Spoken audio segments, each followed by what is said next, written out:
Hi everybody, Courtney here to talk about doing a no spend, being successful on a no spend, and should you even do one. So I had a comment on my last video about my no spend fail, and I want to clarify that while it didn't turn out the way I had expected it to, there was still a lot of learning that happened, and at the end of the day, that was very valuable to me. Sorry about the glare, but I can't see otherwise. So anyways, it was a fail in the sense that I did spend a lot more money than I had intended to, but it was a win in the areas that I was able to still have a lot of valuable lessons and save a lot of money on things that I would have had to spend otherwise. So doing a no spend, how to be successful at it, not being so black and white, and let's talk about it. So first of all, you have to figure out why you're doing a no spend and what does it mean. There are things like low spends and no spends, and what I would say is, one person commented that doing a no spend is about reducing mindless spending, and I think that absolutely is a part of it. I know for me, sometimes I wouldn't say I'm a mindless spender, but you get in habits of maybe going to the store, and if you're shopping at like Target or Walmart, you see something and you really want it and you justify buying it. So for me, it's a lot of times about just getting down to needs or wants. When my husband and I met and we were dating, when he was getting on a financial journey, for him it just became is this a need or a want? And if it was a want, he would wait a little bit and see if he still wanted it in a few days. And that for him was all it took. So for many people, it may be that you look at all of your spending and you see where you're overspending and you decide to cut out certain things. And so, for instance, right now, it's not even because of money, it's because of health, but I have quit getting diet soda at all. It will save me money, but I have just chosen to give that up. So when I go out to eat, it's water or occasionally tea. I don't drink tea very often because of the caffeine, but just making that decision to let go of something for a time period.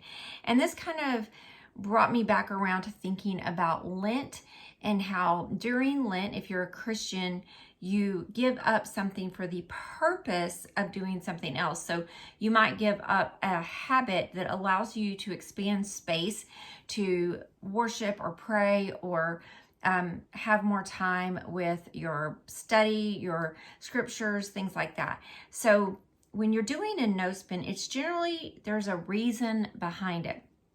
So if you look at your credit card balances and your debit card balances and you notice that you're spending a certain amount on lattes or going through the drive-through, maybe you give that up for a certain period, or maybe you give up everything but necessities for a certain period, with the caveat of you look at your calendar and you know you have a birthday party coming up or a holiday and you give yourself a budget for that.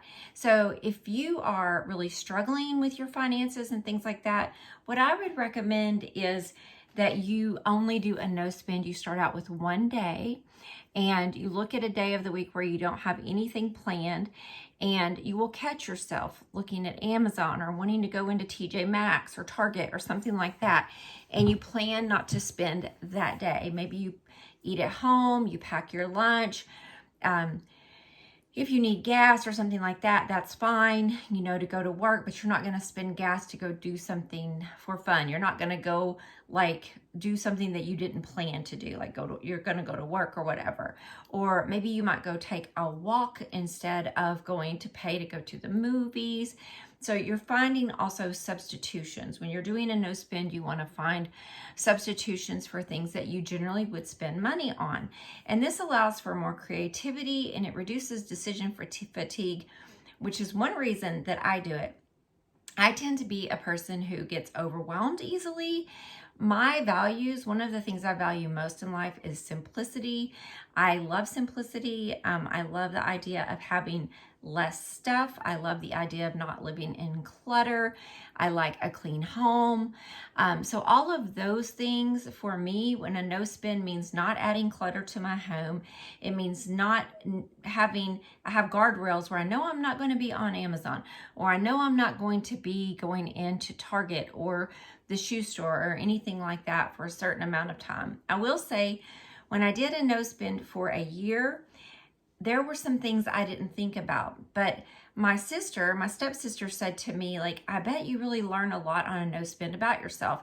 And I realized that it wasn't so much about the act of not spending, it was about what I learned about myself. During that time, I was exercising every day. I walk almost every day on my treadmill or outside. And my dog ate my shoes. My dog tore up my shoes.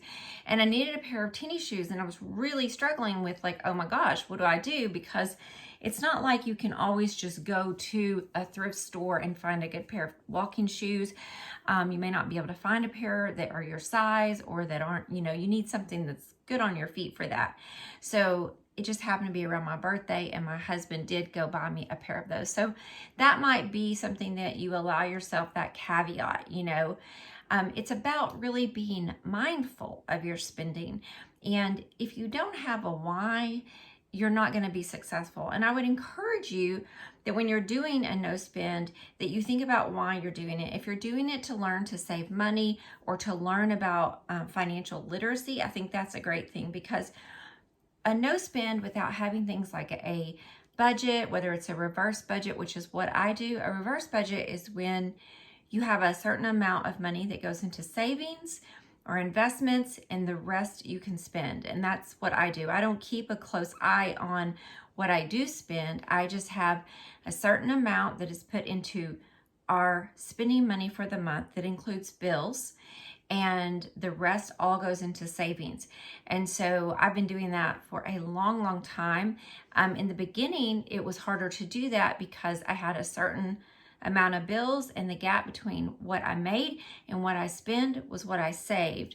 Now I just know this is how much I'm allowing myself to live on, because as our income has increased, we figure out that there was a certain amount of money we needed to live on, and it wasn't as much as we thought, and we got comfortable living on a certain amount, and we did not want to get on a treadmill of having more, because again, we crave simplicity. So there also are some other levers that you should be pulling and learning about when you're on a no spend, or just in general, and those are things like having a spending plan or a budget. A lot of people hate the word budget, but you don't have to make it complicated. You could just say, this is my bills, this is my saving, and this is everything else. It could be that easy, right? It doesn't have to be super, super detailed. And that's kind of what we do. We know we live on, like, oh my gosh, I'm going to say around $4,000 a month, okay? Give or take. Right now, our budget recently changed when my husband left his job, and I still haven't quite figured that all out. But we live on around $4,000 a month. The money comes in, and I look at this, put everything on a credit card. I know everything is automatically deducted, and on that credit card right now, I'm trying not to spend over $3,000 a month, because we have about $1,000 worth of bills that come out of our checking account. So I go in and check that balance, and that's what I use to buy groceries and everything else we need. So that's kind of the reverse budget. The other big three are your housing, your car, and your food. You only have an opportunity to make choices on your housing, your car, and your food every once in a while. But when you do, it's important that you get a house that you can afford, that's a quarter of your income, no more than a quarter for house payment, mortgage, taxes, insurance, and PMI, if you have that. You want a car that's affordable, ideally a cash car, or that you get one with the lowest payment that you can get and pay off quickly.